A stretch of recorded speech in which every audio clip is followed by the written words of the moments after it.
이 새벽에도 우리를 변함없이 불러주신 주님을 찬양합니다. 다시 한번 변함없이 우리를 불러주신 주님을 찬양합니다. 감사드리고 제가요 이 특세를 한 33년을 했습니다. 33년을 했는데 이 목요일 아침 되면 제가 좀 묵상되는 게 있어요. 그게 뭐냐면 하나님께서 왜 특세의 은혜를 주실까? 한번 생각해 보셨어요?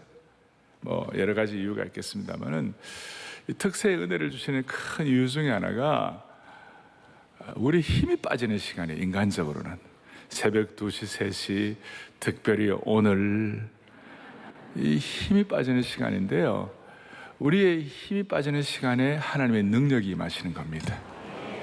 우리가 힘 빼기 작업할 때 하나님이 일하시는 것입니다. 어차피 여러분 특세에 나올 때는 모든 인생은 그 앞에 홍해와 여리고가 다 있습니다. 그 홍해와 홍해를 건너고 여리고를 무너뜨릴 수 있는 그 어떤 비결이랄까, 그 키와 그 어떤 핵심은 뭐냐면 내 힘 빼기 작업입니다. 그러니까 나는 못하지만 주님이 내 속에서 일하셔야 하는 것입니다. 그래서 여러분들 늘 아시는 대로 힘으로도 되지 아니하고 능으로도 되지 아니하고 여호와의 신으로 되느니라. 하나님이 일하시느니라. 그래서 우리 힘 빼기 작업하시고 우리 속에서 주님께서 대신 일해 주시는 것입니다. 그럴 때 여러분과 저 앞에 있는 홍해가 갈라지고 여리고가 무너지는 겁니다. 주로 새벽에 무너져요. 새벽에. 마귀는 새벽에 잠자는 시간이고 우리는 일하는 시간입니다. 밤 11시, 12시, 밤 1시는 마귀가 일하는 시간이고 새벽에는 주님이 역사하시는 시간입니다. 할렐루야. 그런 마음으로 다 일어나셔가지고 주역이 함께 하시네. 웨이메이커, 길 만드시고 역사가 일어나게 하시고 우리가 힘 빠지지만 주님이 능력으로 일하시는 걸 기대하면서 주역이 함께 하시네. 주역이 함께 하시네.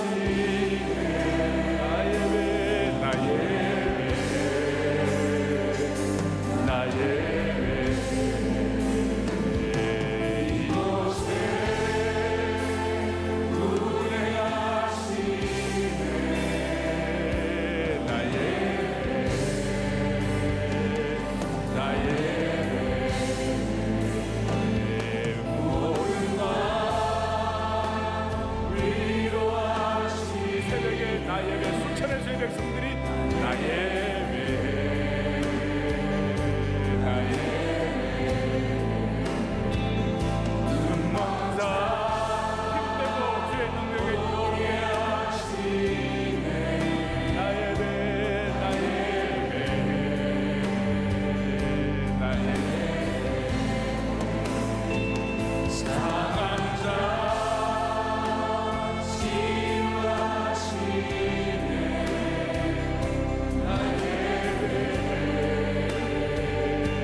주님이 일하시는 시간입니다.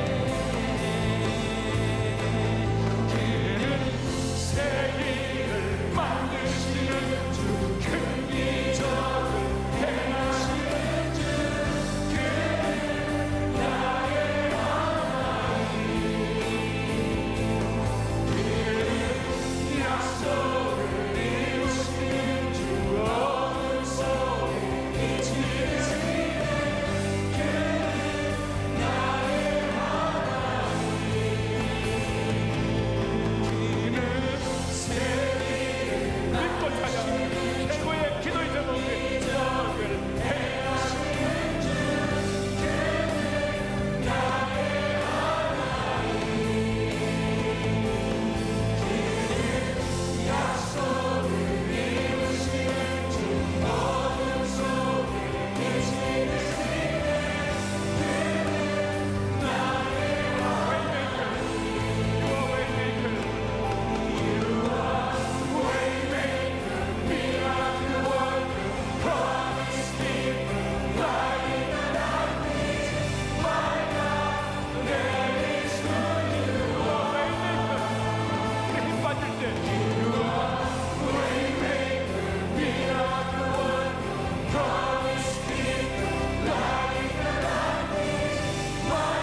정말 기뻐하시는 곡조 있는 기도, 맥박 있는 기도를 올려드린 줄로 확신합니다. 오늘 이 새벽을 통하여 거룩한 새판짜기와 회복을 넘어 부흥이 일어날 줄로 믿습니다. 자, 힘 빠질 때 하나님의 능력이 시작됩니다. 같이 힘 빠질 때 하나님의 능력이 시작됩니다. 힘 빠질 때 하나님의 능력이 시작되는 줄로 확신합니다. 다시 한번 확신합니다. 저도 어제보다 오늘 더 살았죠? 왜 그럴까요? 힘이 빠지는 게 있지만 사람은 그 육체의 한계를 뛰어넘어야 은혜를 받습니다. 그래서 오늘도 이렇게 다 오늘 이 새벽에 나오기까지는 모두 여러분들 다 한 소설씩 다 쓰고 나온 거예요. 다 드라마가 다 있고 나온 거예요. 안 봐도 다 알지만 그러나 모든 것들 주님께 의탁할 때 실오라기 하나라도 주님 앞에 의탁할 때 하나님이 일하시는 것입니다. 자, 이제 오늘 카일 아이들먼 목사님 세상을 이기는 담대한 믿음, 요한복음 16장 33절 같이 우리 한번 보겠습니다. 이거 제가 자막으로 보여요. 같이 보겠습니다. 이것을 너희에게 이르는 것은 너희로 내 안에서 평안을 누리게 하되 세상에서는 너희가 환난을 당하나 담대하라. 아멘. 어저께는 영국의 대표적인 교회 올 소울 철치의 목사님이 설교하시고, 오늘은 요즘 미국의 대표적인 목사님이세요. 아일 카이더, 미국의 루이빌에, 켄터키의 루이빌에 아주 멋진 교회예요. 그리고 팬인가 제자인가라는 책으로 한국 사회도 많이 알려진 목사님인데, 아이들만 목사님 말씀 전하겠습니다.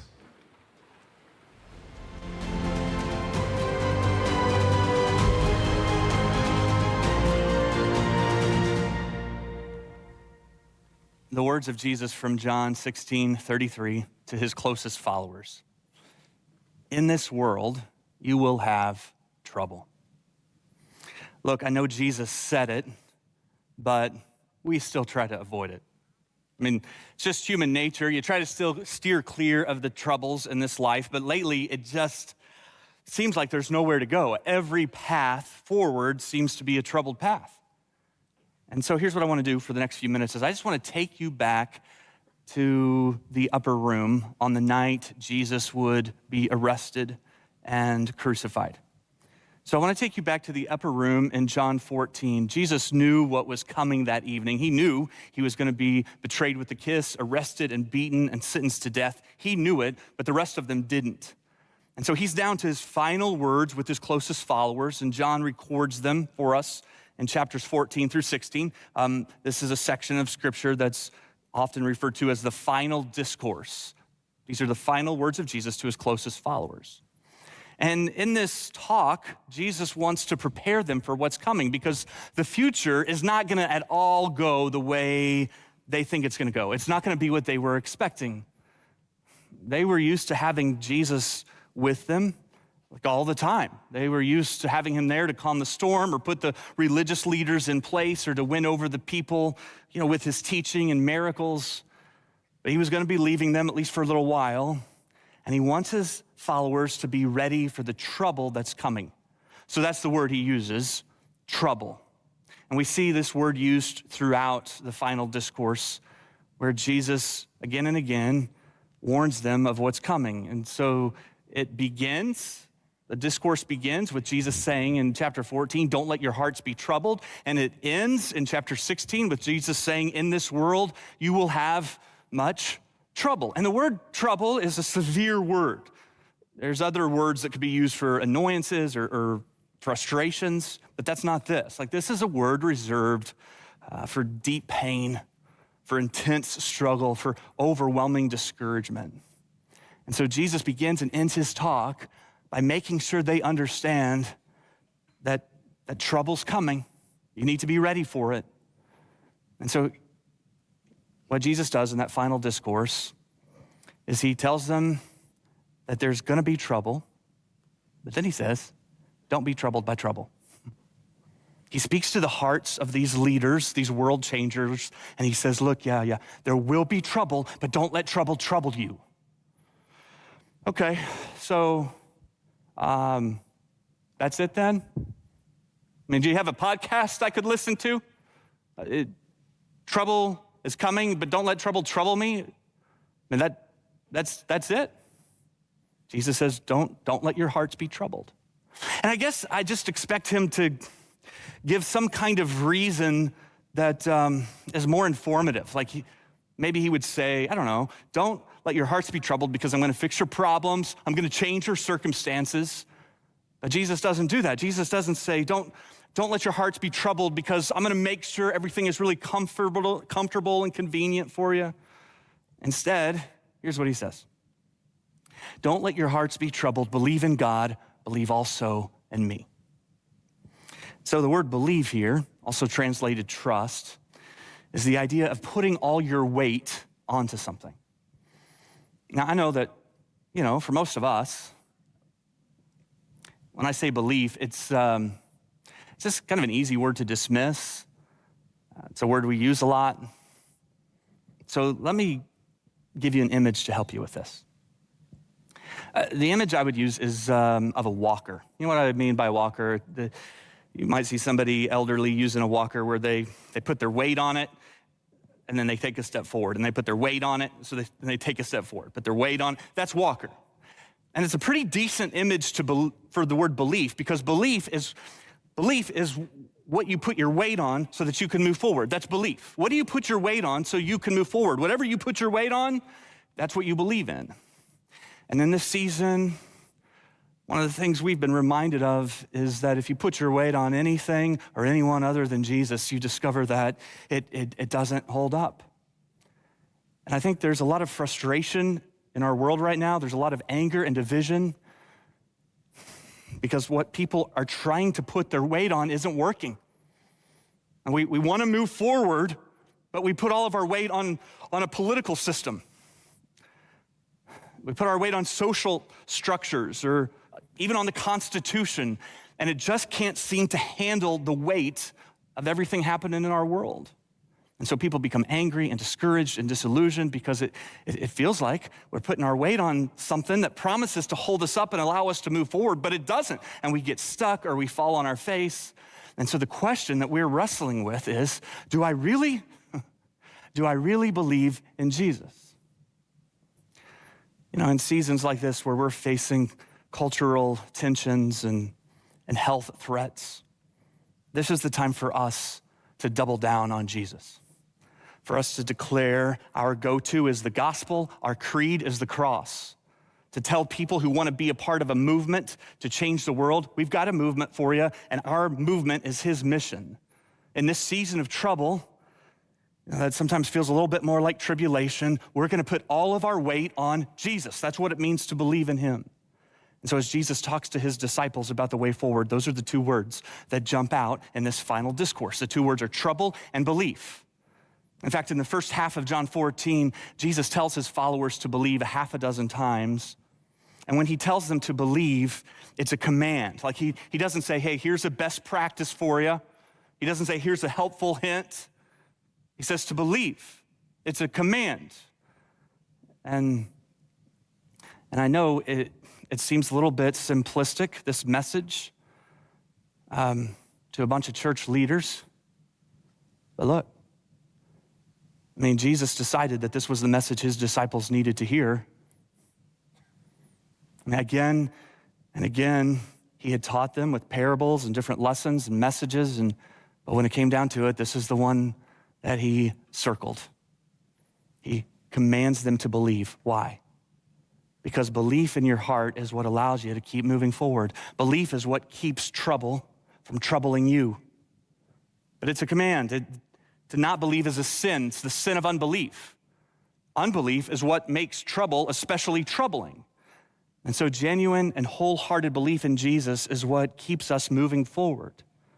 There's a picture of what this looks like in Exodus 14. You know the story. Moses is leading the people to the promised land. You got Pharaoh and his army chasing after them. And Moses finds himself in a position as a leader where there doesn't seem to be any right way to go. Like the Red Sea is right there, and the Egyptian army is closing in quick. It's what you might call a troubling situation. And so I want you to see what the people do in this moment, because in the middle of all the trouble, here's what the people do. I don't know if this will sound familiar to you at all. The people respond to the trouble by complaining, criticizing, by being negative and divisive. I don't know if you know any people like that, or any groups of people that can sometimes be that way when things are difficult, but that's what the people do. So let's look at this. Exodus 14, it says that the people said to Moses, their leader, was it because there were no graves in Egypt that you brought us out to the desert to die? So they're sarcastic and they're pointing the finger and blaming Moses for the situation that they're in.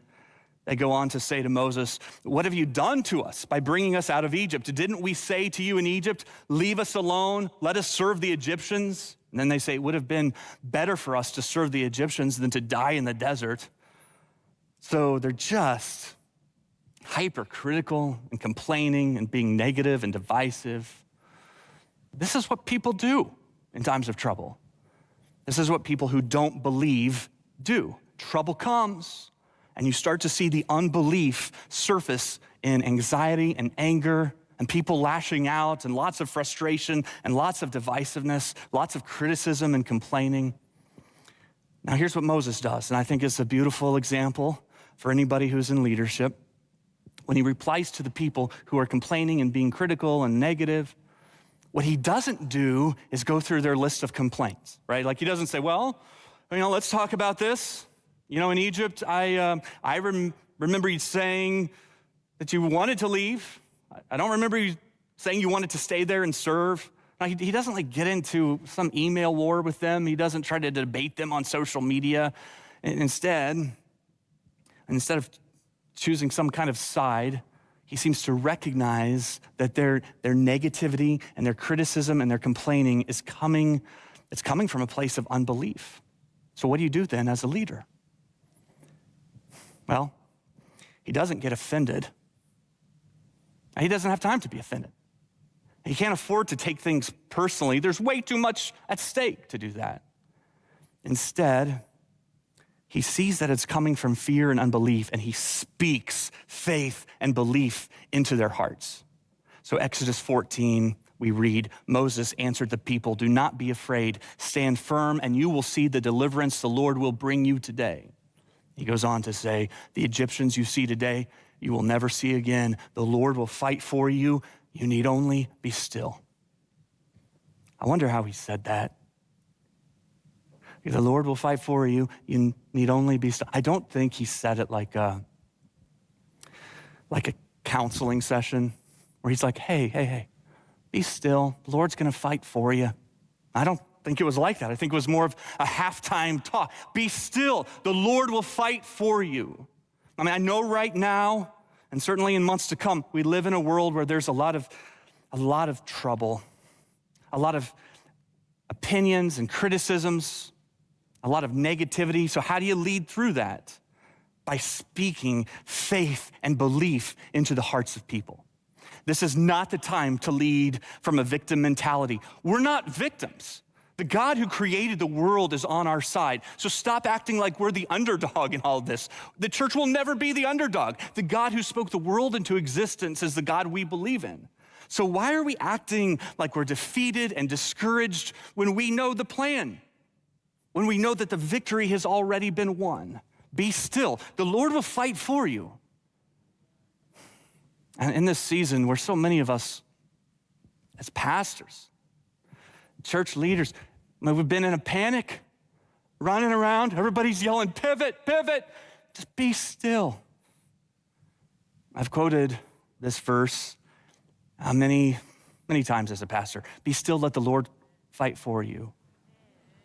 When I'm with someone in the middle of a troubling season, I'll speak that verse. Be still, let the Lord fight for you. You feel like your marriage has fallen apart, and you've tried to fix it, and now you're panicky. Be still. You're just making things worse. Let God do what God does. Be still. Let God fight for you.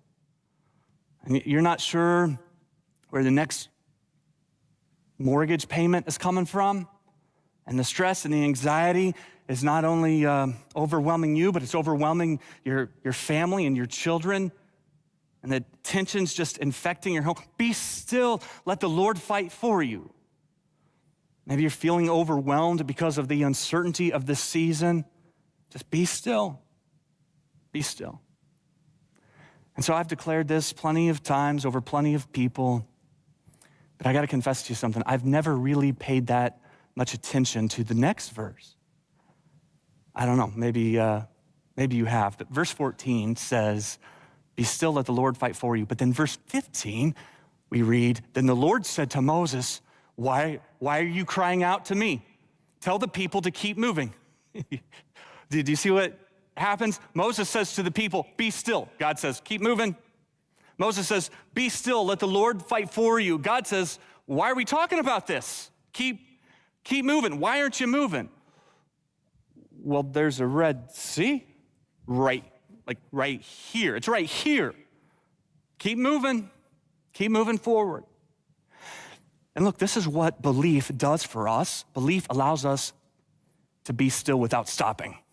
Belief allows us to be still in our spirit while we continue to move forward with our feet. And I don't know about you, but that is a message that I need in this season of life.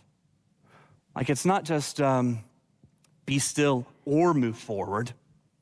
It's be still and move forward. I'm going to keep moving forward. I'm going to keep moving forward with the stillness in my spirit that comes from knowing that God will fight for me.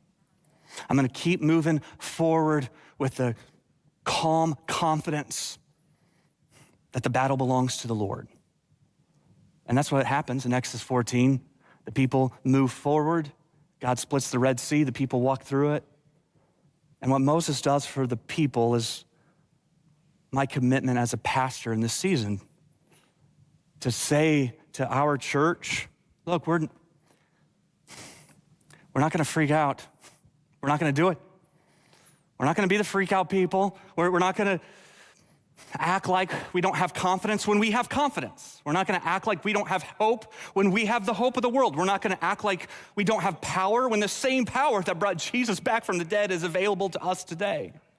Everyone else is troubled by trouble. We're not, because we know that the Lord is the one who fights for us. So look, I know there's trouble. I'm not troubled. I know things are uncertain, but I am certain. John 16, verse 33, Jesus says, in this world you will have trouble, but take heart. I have overcome the world.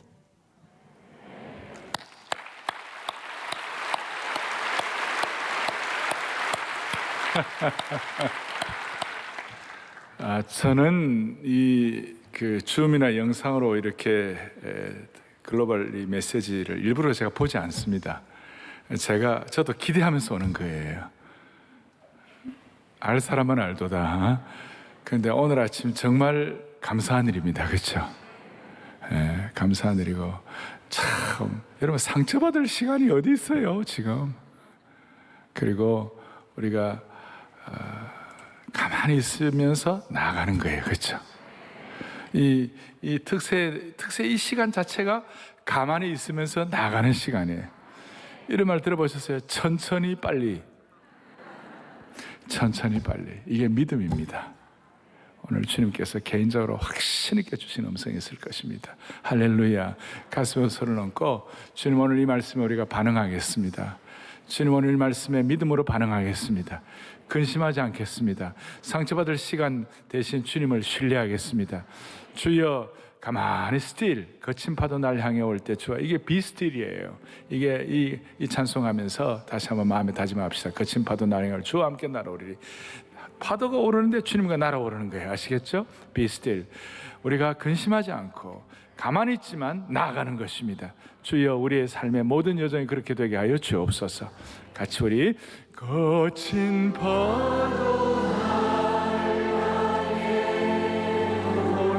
이 찬송 제목이 Be Still이에요. 주와 함께 나아오리니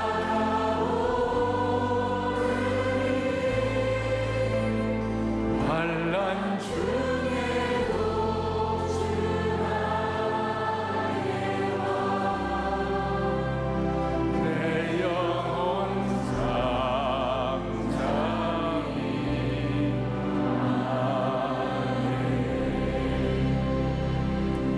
아멘. 이 시간 하나님 말씀을 이사야 43장 19절을 다 같이 보겠습니다. 오늘 아침에 하나님이 예비하신 귀한 은혜가 많습니다. 자, 이사야 43장 19절을 또박또박 같이 보겠습니다. 보라, 내가 새 일을 행하리니 이제 나타낼 것이라. 너희가 그것을 알지 못하느냐. 반드시 내가 광야의 길을 사막의 강을 내리니. 아멘. 저희 특세 강사님들 가운데 우리 여성 강사님들도 가끔 있습니다. 많이 있는 편이 아닌데, 근데 제가 쭉 돌아보니까요, 여성 강사님이 오셔서 은혜 받지 못한 날이 하루도 없었어요. 한국 사람은 엄마 말만 잘 들으면 다 성공해요. 한국 사람은 아내 말만 잘 들으면 다 성공해요. 근데 남자들이 좀 문제예요. 예. 자, 이제 우리 헬렌 킴 선교사님은 IT 선교사님이시고 DFA라고 Development, 그다음 Freedom International이라는 우리 선교단체 대표이신데 이제 나오실 때 박수로 환영하겠습니다.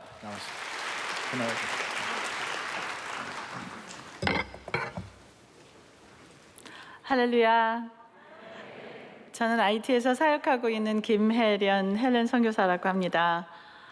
이렇게 부족한 저를 이 자리에 세워주신 우리 오정현 목사님 그리고 여러 성도님들께 감사드립니다. 저는 2010년에 유엔 직원으로 IT에 도착해서 그곳에서 예수님을 영접하고 또 세례를 받았습니다. 그리고 뉴욕 본부로 옮겨갔는데 세례 받은 지 6개월밖에 안 되는 사람에게 하나님께서 말씀하셨습니다. IT로 돌아가서 고아와 과부를 돌보라. 사실 받아들이기 어려운 그런 베이비인데 받아들이기 어려운 소명이었지만 하나님께서 강권적으로 저를 IT로 다시 돌려보내셔서 2012년 4월부터 제가 사역을 시작해서 내년 4월이 되면 만 10년이 됩니다. 그런데 제가 그 만 10년을 이렇게 되돌아보면 하나님께서는 저를 사역을 위해서 부르시지만은 않으신 것 같습니다. 그 사역을 통해서 저를 정말로 하나님의 사람으로 만들어 주시고 또 하나님과의 저의 관계를 이렇게 정립해 주셨습니다. 어쩌면 사역이라는 거는 옷과 같다고 저는 그렇게 생각합니다. 마치 여름에는 여름 옷을 입고 겨울에는 겨울 옷을 입듯이 또 그 선교지의 상황과 또 영적인 상황에 따라서 바뀔 수가 있지만 주님과의 관계는 그렇지 않죠. 정말 중요한 거는 주님과의 관계가 아니겠습니까? 그래서 주님께서 10년 동안 저를 IT에서 사역하는 동안 많이 변화시키셨습니다. 그런데 오늘 저는 작년에 그 수많은 하나님께서 하셨던 많은 일들 중에서 아주 정점을 찍었던 사건을 중심으로 여러분과 나누면서 하나님께서 하신 놀라운 일들을 나누고자 합니다. 작년 코비드가 시작됐을 때 전 세계는 완전히 아무런 준비가 없었죠. 전무후무한 그런 바이러스 전쟁에 어찌할 바를 몰랐습니다. 그것은 선교지에서도 마찬가지였습니다. 코비드가 시작되고 작년에 5월 정도 됐을 때 이제 많은 나라에서 IT에다가 공문을 보내기 시작했습니다. 자국민들에게 IT는 병원도 제대로 없고 의사들도 제대로 없으니 빨리 IT를 탈출해라. 이렇게 이제 공문들이 내려오기 시작했습니다. 저도 국적이 캐나다 사람이다 보니까 캐나다 정부에서 계속 이메일을 보냈습니다. 우리가 전 세계를 준비하고 있다. 빨리 떠나라.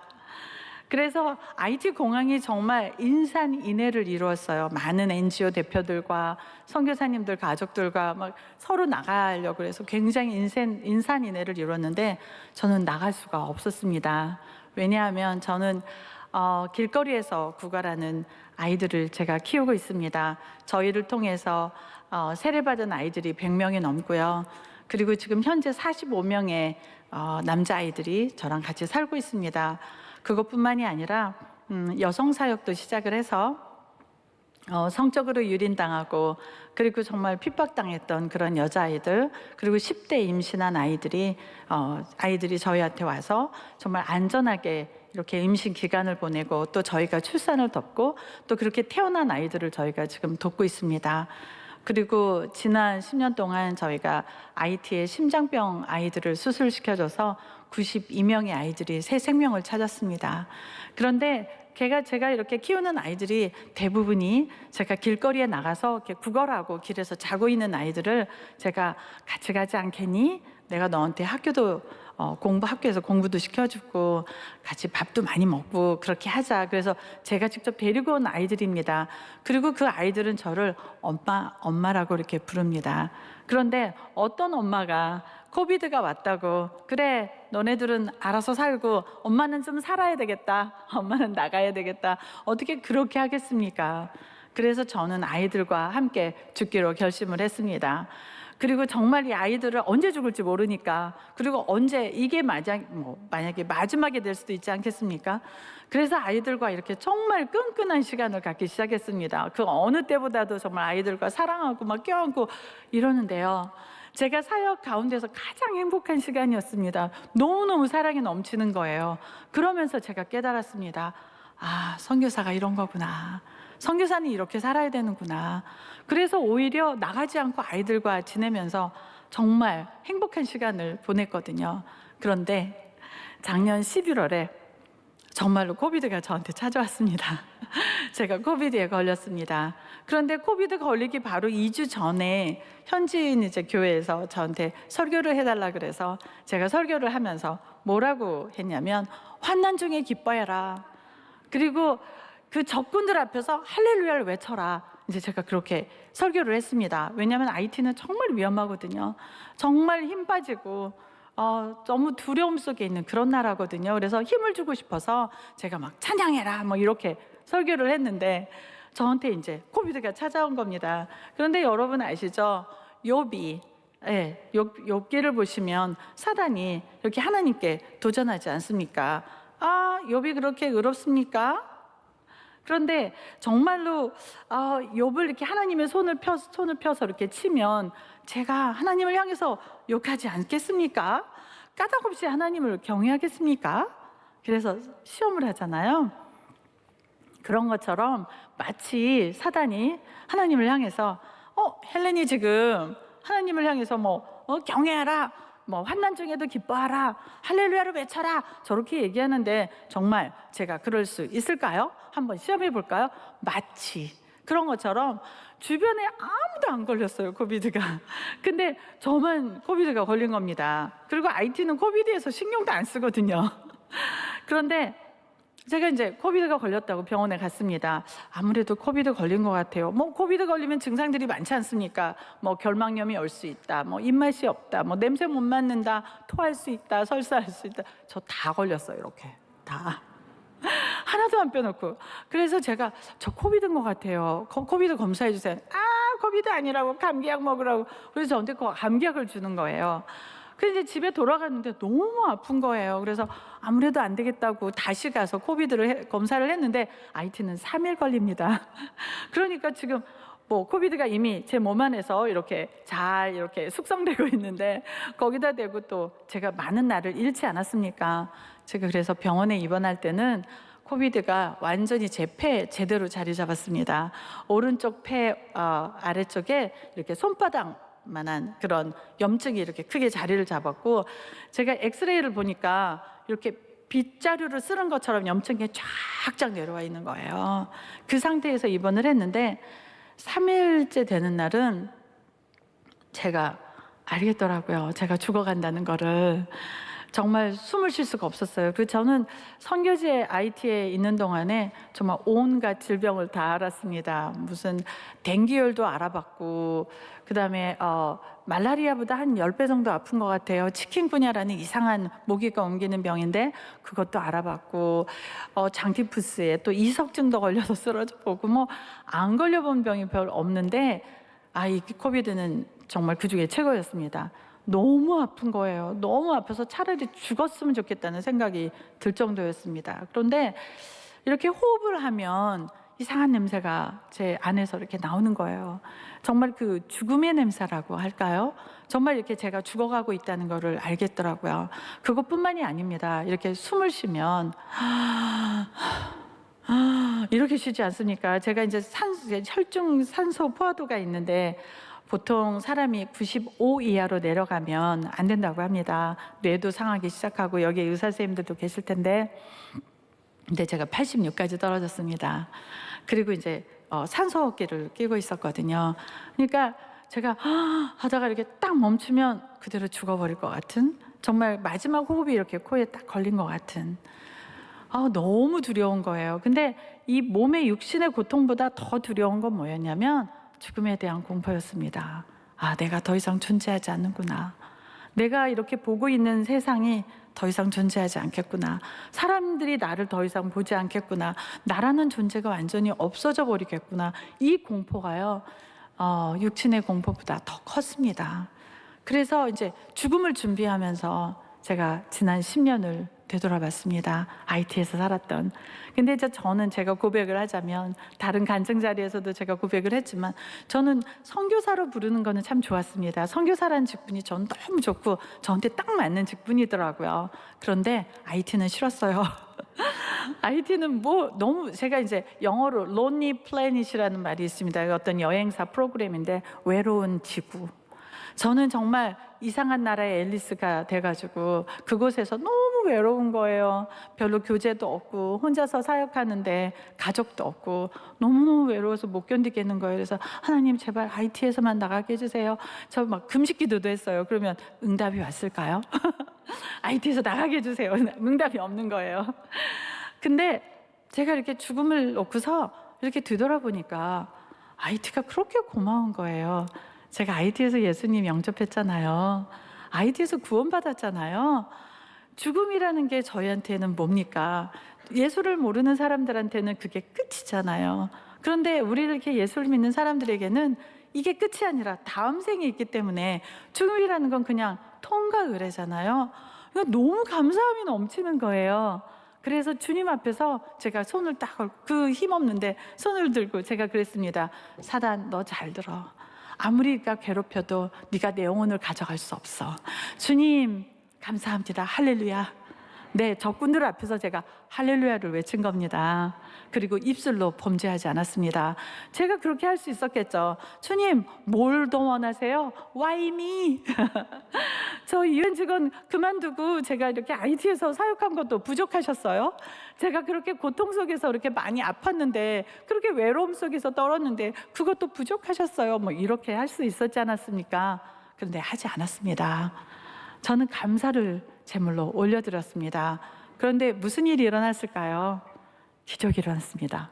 그 다음 날부터 산소 포화도가 98로 올라가는 거예요. 그리고 3일 만에 마치 예수님께서 부활하신 것처럼 저한테 의사가 오더니 나가라는 거예요. 제가 나았다고. 요나를 기억하십니까?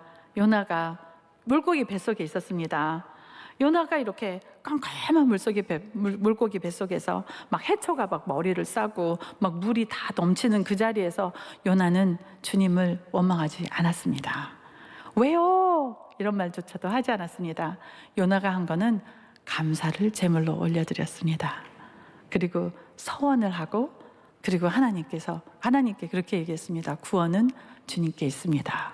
그랬더니 물고기가 입을 열어서 요나를 마른 무트로 뱉었더라. 제가 요나였죠. 죽음 속에 있었습니다. 하지만 주님을 원망하지 않고 감사를 제물로 올려드렸을 때 저는 그 물고기 뱃속에서 나왔습니다. 욥은 어땠습니까? 욥이 주님을 원망했습니까?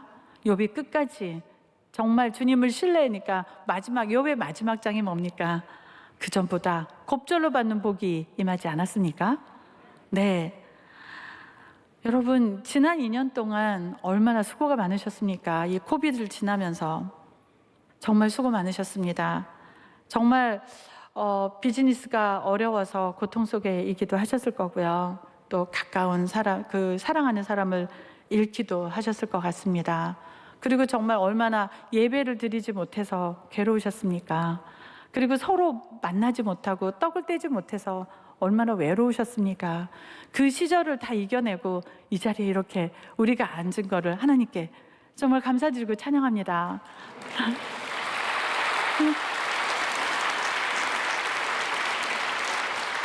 그리고 제가 얼마나 복된 사람입니까? 위드 코로나가 시작돼가지고 이렇게 가득 찬, 성도들이 가득 찬 곳에서 이렇게 제 얘기를 나누게 해주신 하나님 정말 찬양합니다.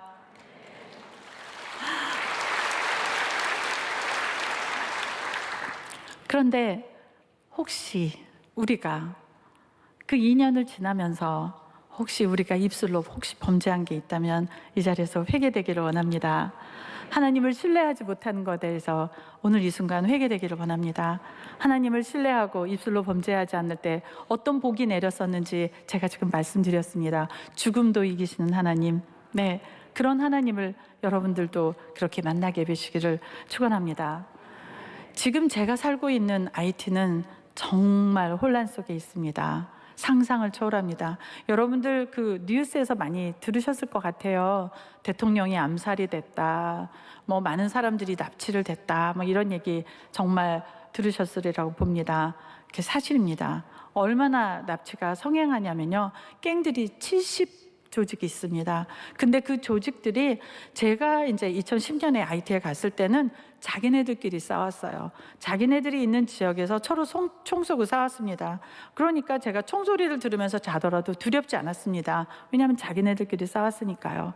그런데 점점 갱단이 점점 커지기 시작하더니 이제는 민간인들이 사는 곳을 점령하기 시작했습니다. 그리고 이 나라에 희망이 없으니까 젊은 청년들이 깽단으로 자꾸 들어가는 거예요. 깽단에 들어가면 그래도 먹을 거를 주니까. 근데 이 깽단은 자기네들의 그 조직을 유지하기 위해서 돈을 어디선가는 받아야 되지 않겠습니까? 그래서 사람들을 납치합니다.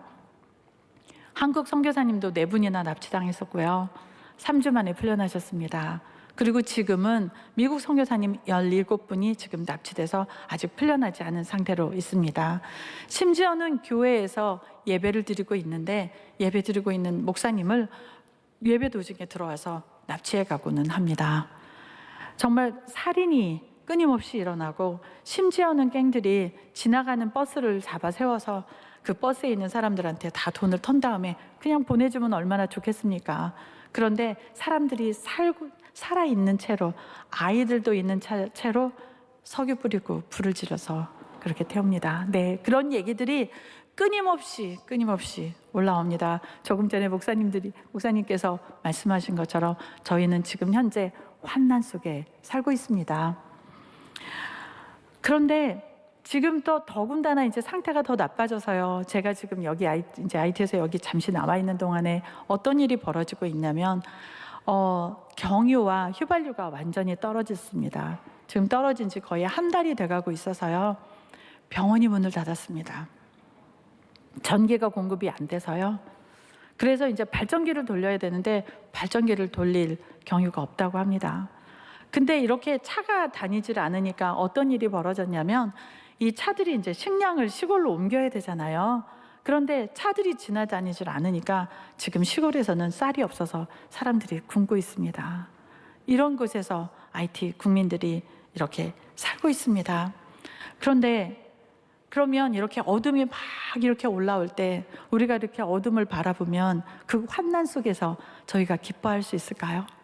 저희가 이렇게 그 중에서도 할렐루야를 하면서 하나님 감사해요 할 수 있을까요? 그런데 우리가 왜 어둠만을 바라봅니까? 우리는 빛의 자녀들인데 이 어둠 속에서도 하나님의 영은 운행하고 계시고요. 하나님은 일하고 계십니다. 여러분들이 그 고난에서 지금 일어나고 있는 환난에서 저희가 눈을 돌려서 하나님이 행하시는 선한 일들을 보게 되시기를 원합니다. 많은 분들이 저에게 이렇게 물어봅니다. 선교사님 그렇게 위험한데 IT에서 어떻게 사역하세요?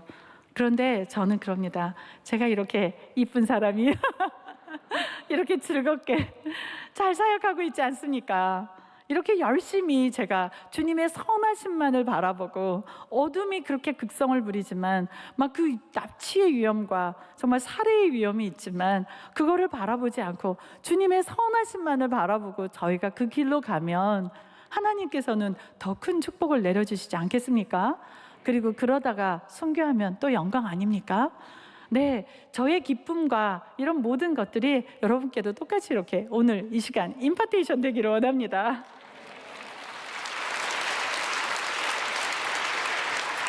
그리고 제가 그랬습니다. 하나님, 이제는 이제 여성센터를 본격적으로 열어야 되는데 제가 지금 이렇게 날아가기 힘든데 제가 시작할까요? 제가 한 2주 전입니다. 제가 이렇게 여쭤봤더니 주님께서 이렇게 말씀하셨습니다. 보라, 내가 새 일을 행하리니 이제 나타낼 것이다. 너희가 그것을 알지 못하겠느냐? 정령이 내가 광야의 길과 사막에 길을 내리니. 아멘입니까? 근데 제가 또 의심할까 봐 주님께서 다른 기도 중보해 주시는 분을 통해서 또 이사야서 42절 9절에서 10절 말씀을 주셨습니다. 보라, 전에 예언한 일이 이미 이루어졌느니라. 이제 내가 새 일을 알리노니. 그리고 10절에서 그럽니다. 항해하는 자들과 바다 가운데 만물과 섬들과 거기에 사는 사람들아, 여호와께 새 노래로 노래하며 땅 끝에서 찬송하라. 같은 말씀이십니다. 찬송하라, 찬양하라, 기뻐하라. 제가 만약에, 또 여러분이 만약에 지금 이 순간 열방을 위해서 중보하지 않으시고 한국교회를 위해서 중보 않으시고 한국을 위해서 중보하지 않으시면 무슨 일이 일어나겠습니까? 마치 에스겔서 22장 이 30절에 31절 말씀처럼 내가 성을 쌓고 그 무너진 성 가운데 서서 이 나로 하여금 멸하지 못하게 중보하는 자를 단 한 사람을 찾고 있는데 그 한 사람이 없어서 내가 이 성을 멸하겠다, 이 말씀하시면 어떻게 하시겠습니까? 두렵지 않습니까? 지금 주님께서는 여러분을 그렇게 중보자로 부르고 계십니다. 무너진 곳에 서서 이 나라를 위해서 중보해라. 무너진 곳에 서서 한국교회를 중보해라. 무너진 곳에 서서 열방을 위해서 중보해라. 무너진 곳에 서서 IT를 위해서 중보해라. 지금 IT에서 무슨 일이 일어나는지 아십니까? IT는 가장 그 지배하는 그 5%가 80%의 부를 가지고 있는데 그 5%가 아랍 사람 아니면 유대인입니다. 이 사람들은 IT에 대해서 관심이 없었습니다. 그런데 하나님께서 그들에게, 젊은 세대에게 성령을 부어주셔서 교회가 탄생했습니다. 그리고 계속해서 지금 이 순간 IT를 위해서 릴레이 금식을 하고 있습니다. 그리고 제가 그 교회를 섬기고 있습니다. IT 안에 아랍 사람들을 예수님께 인도한 하나님을 찬양합니다.